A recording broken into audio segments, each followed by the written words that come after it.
It's no secret that electric vehicles are the way of the future. As electric vehicles become more common, there is rising concern that there will be insufficiently trained professionals to service and repair them, as they are technologically different from regular gasoline-powered automobiles. With our fast-changing climate, it is in everyone's best interest for electric vehicles to gradually and smoothly replace combustion engine automobiles.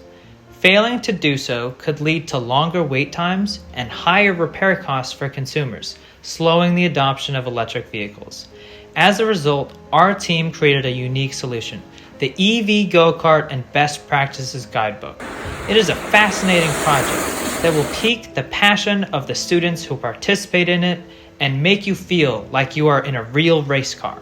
Our EV Go-Kart design prioritizes accessibility in terms of skill, affordability, and time limitations, as these karts can be completed in a semester.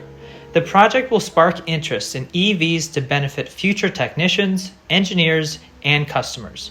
Our most significant challenge is promoting and distributing our product.